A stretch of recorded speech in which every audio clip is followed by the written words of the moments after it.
और यार जब जब हिस्ट्री को देखा जाएगा ना, मणिपुर का जलना इस सरकार की और बीजेपी गवर्नमेंट की सबसे बड़ी असफलता में से एक माना जाएगा कि एआई और विदेशी दौर के ज़माने में तुम्हारे देश का एक अंक जल रहा था, तुम क्या कर रहे थे, ये दौर हमसे पूछेगा और ये हमारी सबसे बड़ी असफलता में से एक माना जाएगा। देश का कोई हिस्सा जलता है तो दर्द पूरे देश का होना चाहिए, लेकिन सच में ऐसा नहीं हो पाया है मणिपुर के साथ में। उम्मीद यही है कि नफरत की जो जगह है वो स्वाद ले और बंदूकों की जगह भरोसा लौटे, क्योंकि आखिरकार शांति में ही हर किसी की हार नहीं होती, लेकिन हिंसा में हर इंसान हार जाता है। कल द पिंच ने अपने यूट्यूब चैनल पर मणिपुर फाइल्स को लेकर डॉक्यूमेंट्री रिलीज की है और ये उनकी जोजड़ी रिवर्स और जो मूसर जनजाति के बाद ये उनकी तीसरी डॉक्यूमेंट्री है। हालांकि पिछली दोनों जो डॉक्यूमेंट्री थी उसमें तो बड़े भाई अभिनव पांडे उसे खुद लीड कर रहे थे, लेकिन इस बार उनके जो साथी हैं वो विनय सुल्तान से लीड कर रहे हैं। डॉक्यूमेंट्री को लेकर द पिंच जो काम कर रहा है वैसे बहुत ही तगड़ा काम कर रहा है। सच में जिस तरीके से ग्राउंड रियलिटी को दिखाना वगैरह गजब भी काम कर रहा है। और जोजड़ी रिवर्स को लेकर तो जो उन्होंने डॉक्यूमेंट्री बनाई थी ना, इतनी डीप, इतनी ग्राउंड रियलिटी को दिखा के, एकदम छोटी छोटी चीज़ों को दिखा के, मजदूरों के हालात, वहाँ की सारी चीज़ों को इतनी बेहतर तरीके से उन्होंने दिखाया कि सुप्रीम कोर्ट खुद को उसके ऊपर स्वतः संज्ञान लेना।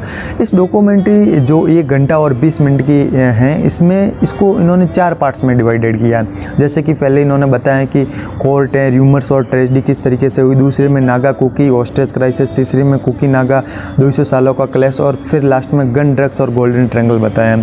और न्यूज़ फिंस ने जो मणिपुर की डॉक्यूमेंट्री रिलीज़ की, इसमें मेनली ये बताया गया है कि 2023 से शुरू हुई हिंसा, पीड़ितों के अनुभव, राहत शिविरों की स्थिति, हथियारों की समस्या, प्रशासनिक विफलता और शांति की चुनौतियों पर फोकस किया गया है। और जिस तरीके से इन्होंने इस बार भी डीप और इमोशनली जो कनेक्शन करने की कोशिश की है ना, वो अद्भुत है। मतलब बहुत शानदार इन्होंने काम किया है। आपके घर, आपके स्कूल और आपके शहर के बीच एक अचानक एक ऐसी दीवार खड़ी कर दी जाए जिसे पार करना मौत को दावत देने जैसा है। 3 साल से भारत का एक राज्य इसी दर्द के साथ जी रहा है, लेकिन सवाल है कि आखिर मणिपुर जल क्यों रहा है और आज तक शांति क्यों नहीं लौट पाई है। ये एक हिस्ट्री का सबसे बड़ा पिछले कुछ समय का सवाल बन के रह गया है।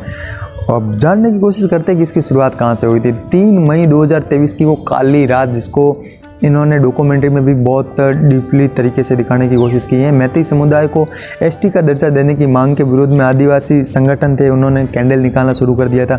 कुछ ही घंटों में विरोध हिंसा में बदल गया और मैती और कुकी जो समुदायों के बीच संघर्ष फैल गया। घरों में आग लगी, धार्मिक स्थलों को नुकसान पहुंचा, हजारों परिवार अपने घर छोड़ने पर मजबूर हो गए। कुछ ही दिनों में पूरा राज्य 2 हिस्सों में बढ़ता हुआ दिखाई देने गया। एक तरीके से वो दीवार इनके बीच में यहीं से खींचना शुरू हो गई थी। 3 साल बाद भी इनके हालात सामान्य क्यों नहीं हुए। आज भी कई इलाकों में सुरक्षा बलों